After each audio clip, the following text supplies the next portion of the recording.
Bismillahirrahmanirrahim. Assalamualaikum warahmatullahi wabarakatuh. Salam simple.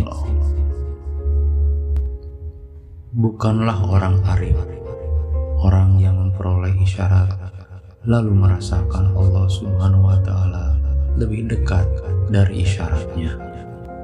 Orang arif adalah orang yang tidak menyadari isyarat karena fana dalam wujud Allah Subhanahu wa Ta'ala dan diliputi oleh syuhud, penyaksian kepada Allah Subhanahu wa Ta'ala. Hikmat yang lalu menggambarkan keadaan orang awam yang dihijab oleh cahaya dunia dan syaitan, sehingga mereka tidak jadi untuk berbuat taat kepada Allah Subhanahu wa Ta'ala. Hikmat ini pula menggambarkan keadaan orang yang berjalan pada jalan Allah Subhanahu wa Ta'ala dan sudah pun mengalami hakikat-hakikat, tetapi cahaya hakikat masih menjadi hijab antaranya dengan Allah Subhanahu wa Ta'ala. Pengalaman tentang hakikat menurut istilah tasawuf dipanggil isyarat tauhid. Isyarat-isyarat tersebut apabila diterima oleh hati, maka hati akan mendapat pengertian tentang Allah Subhanahu wa Ta'ala. Isyarat-isyarat demikian membuatnya merasa hampir dengan Allah Subhanahu wa Ta'ala. Orang yang merasa hampir dengan Allah Subhanahu wa Ta'ala tetapi masih melihat kepada isyarat-isyarat tersebut masih belum mencapai maqam arif billah. Orang arif billah sudah melepasi isyarat-isyarat dan sampai kepada Allah Subhanahu wa Ta'ala yang tidak boleh diisyaratkan lagi. Maqam ini dinamakan fana billah atau lebur kewujudan diri dalam wujud mutlak dan penglihatan mata hati tertumpu kepada Allah Subhanahu wa Ta'ala semata-mata, yaitu dalam keadaan tiada sesuatu sebanding dengannya, tiada ada nama yang mampu menceritakan tentang zatnya, tidak ada sifat yang mampu menggambarkan tentang zatnya, tidak ada isyarat yang mampu memperkenalkan zatnya. Itulah Allah Subhanahu wa Ta'ala yang tidak ada sesuatu apapun menyerupainya. Maha suci Allah Subhanahu wa Ta'ala dari apa yang disifatkan. Murid yang berjaya dalam perjalanannya mengalami berbagai-bagai hal. Pengalaman tersebut datang sebagai isyarat-isyarat yang tiba-tiba saja tercetus di dalam hati. Dan hati tiba-tiba saja dapat menangkap sesuatu yang gaib dan berkaitan dengan ketuhanan. Pengalaman hati tersebut mencetuskan daya tafakur. Hasil dari tafakur dapatlah dia memahami tentang Tuhan. Pengetahuan tentang ketuhanan itu membuatnya merasakan hampir dengan Tuhan. Murid pada peringkat ini dapat melihat kelebihan tauhid yang Allah Subhanahu wa Ta'ala karuniakan kepadanya. Ini menunjukkan dia masih berdalilkan pengalaman kerohaniannya secara tidak sadar bagi pendapat penjelasan tentang tauhid. Berbeda keadaannya daripada orang arif billah yang tidak lagi melihat kepada tauhid karena dia sendiri telah fana di dalam tauhid. Orang arif billah mencapai kefanaan yang mutlak setelah melalui 4 peringkat kematian, dipanggil mati tabi'i, mati maknawi, mati suri, dan mati hisi. Mati cara ini bukanlah kematian tubuh badan, tetapi ia adalah pelenyapan segala sesuatu selain Allah Subhanahu wa Ta'ala secara berperingkat, peringkat dari alam kebatinan seseorang. Ia diistilahkan sebagai mati karena pengalaman demikian hanya berlaku setelah rohani seseorang dapat melepasi kurungan di duniawi dan masuk ke dalam kebatinan yang mendalam, atau dikatakan dia terjun ke dalam dirinya sendiri. Rohani manusia bukanlah satu ruang seperti ruang-ruang yang ada di dunia.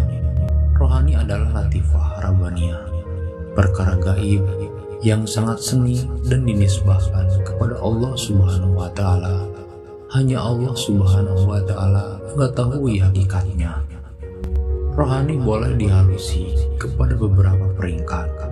Peringkat pertama dinamakan latifah qalbu, yang menjadi asas kepada semua latifah-latifah. Ia juga dinamakan tubuh batin. Peringkat yang lebih mendalam dinamakan latifah ruh, yang dibahasakan sebagai ruh hewani, yaitu nyawa yang menghidupkan tubuh badan. Latifah ruh menjadi batin kepada latifah kalbu.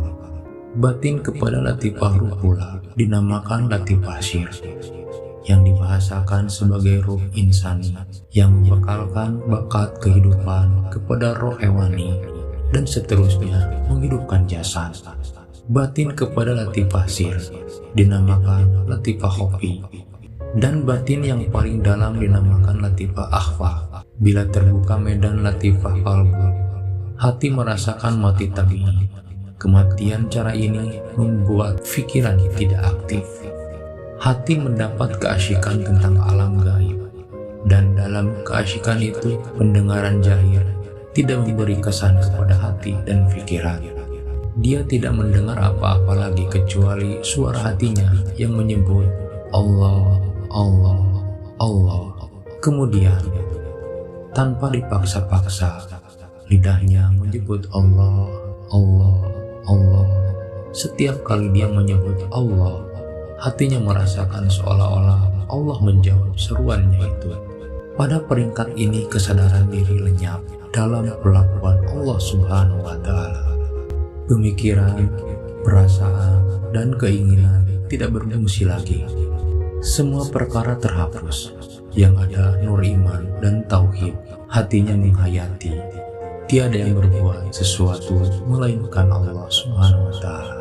Dalam keadaan demikian, dia menghayati firman Allah Subhanahu wa Ta'ala, padahal Allah menjadikan kamu dan benda-benda yang kamu perbuat itu, dan tidaklah akan berkehendak kecuali jika dikehendaki oleh Allah. Orang yang memasuki alam kebatinan, peringkat ini melihat pergerakan yang terjadi pada dirinya berlaku tanpa dia merancang, dan juga dia tidak mampu menyekatkannya dari berlaku. Keadaannya sama seperti orang yang melihat dirinya di dalam mimpi. Dia tidak berkuasa menyuruh atau melarang apa yang dirinya lakukan di dalam mimpi itu. Dia seakan-akan melihat orang lain, bukan dirinya sendiri. Pengalaman yang seperti di dalam mimpi itu dialami secara jaga oleh orang yang mencapai fana peringkat pertama atau memasuki suasana mati tabi'i. Oleh sebab dia melihat dengan jelas dan yakin akan perbuatan dirinya terjadi di luar bidang kekuasaannya, maka perbuatan itu dinafikan keluar dari dirinya dan dinisbatkan kepada perbuatan Allah Subhanahu wa Ta'ala. Dia menghayati bahwa Allah Subhanahu wa Ta'ala jualah yang melakukan segala perkara. Setelah melepasi medan latifah kalbu, seseorang itu masuk kepada medan latifah ruh. Dan jika diizinkan Allah Subhanahu wa Ta'ala, dia berpeluang mengalami suasana mati maknawi. Dalam suasana mati maknawi, penglihatan mata zahir dikuasai oleh penglihatan mata hati. Mata zahir tidak lagi tertarik kepada alam benda. Dia seolah-olah melihat cermin yang ditembusi cahaya, maka sifat-sifat alam benda tidak berbekas pada pandangannya. Ketika mata hatinya memandang kepada sifat Allah Subhanahu wa Ta'ala yang maha sempurna dan kekal, kesadarannya terhadap sifat dirinya hilang dan dia dikuasai oleh suasana sifat Allah Subhanahu wa Ta'ala. Penghayatan hatinya pada ketika ini adalah tiada yang hidup melainkan Allah Subhanahu wa Ta'ala. Kefanaan pada peringkat ini membuat seseorang melihat kepada keabadian. Dia tidak lagi melihat kepada jasad yang akan binasa dan tidak juga kepada dunia yang bersifat sementara. Dia dikuasai oleh suasana rohani yang tidak akan binasa, karena rohani itu menumpang hayat Allah Subhanahu wa Ta'ala. Setelah melepasi medan latifah ruh, dia masuk kepada medan latifah syir, Dan jika Allah Subhanahu wa Ta'ala izinkan, dia dapat merasakan suasana mati suri. Dalam suasana mati suri, segala kewujudan yang sementara dan sifat kemanusiaan terhapus dari alam kebatinannya. Dia masuk ke dalam gaib yang penuh dengan nur ilahi. Nama Allah Subhanahu wa Ta'ala berbekas pada hatinya, dan dia menghayati kenyataan tiada yang terpuji melainkan Allah Subhanahu wa Ta'ala. Orang yang mengalami kefanaan ini sudah terputus dari sifat-sifat kemanusiaan, maka lahirlah perwatakan yang ganjil dan aneh, tidak setuju dengan tata susila dan adab masyarakat. Cara dia berpakaian, makan, dan minum tidak seperti orang banyak lagi. Percakapannya sukar dimengerti dan kadang-kadang menyinggung perasaan orang lain. Mungkin juga terkeluar dari mulutnya ucapan yang pada zahirnya bersalahan dengan syariat. Setelah melepasi latifasi, seseorang itu masuk ke dalam medan latifah khofi, dan jika diizinkan Allah Subhanahu wa Ta'ala, dia berpeluang memasuki suasana mati isi. Dalam suasana ini, apa juga yang mengisi alam ini lenyap dari alam perasaannya. Tidak ada lagi pemikiran, perasaan, bahasa, ruang, masa, ukuran, dan rupa bentuk. Dia mengalami suasana yang kosong. Tiada isi, tiada rupa, tiada bahasa, dan tidak boleh diperkatakan apa-apa. Dia menghayati suasana. Tiada yang mewujud secara mutlak melainkan Allah Subhanahu wa Ta'ala. Semua yang lain dari Allah Subhanahu wa Ta'ala binasa.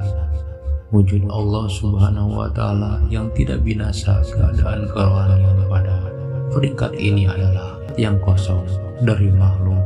Yang mewujud hanya Allah Subhanahu wa Ta'ala. Setelah melepasi suasana kematian, dalam 4 latifah itu, seseorang itu masuk kepada batin yang paling dalam, yaitu latifah ahfa. Dia sudah melepasi suasana fana dan masuk kepada suasana baqobillah, atau kekal bersama-sama Allah Subhanahu wa Ta'ala. Dia senantiasa bersama-sama Allah Subhanahu wa Ta'ala, baik ketika jaga maupun ketika tidur.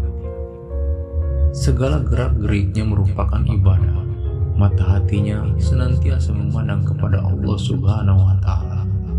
Kesibukannya dengan apa juga urusan, tidak terlindungi penglihatan hakiki mata hatinya. Tampak nyata baginya, tiada yang berkuasa melainkan Allah Subhanahu wa Ta'ala. Tiada yang berkehendak melainkan apa yang dikehendaki Allah Subhanahu wa Ta'ala. Tidak ada daya dan upaya melainkan daya dan upaya yang dari Allah Subhanahu wa Ta'ala. Segala sesuatu datang dari Allah Subhanahu wa Ta'ala dan kembali kepadanya. Mata hatinya melihat bahwa segala kewujudan selain zat Allah Subhanahu wa Ta'ala, sifat Allah Subhanahu wa Ta'ala, perbuatan Allah Subhanahu wa Ta'ala, dan asma Allah Subhanahu wa Ta'ala hanyalah kewujudan yang tidak berhakikat. Inilah maqam arifillah, yaitu orang yang benar-benar mengenal Allah Subhanahu wa Ta'ala. Sekianlah, semoga bermanfaat.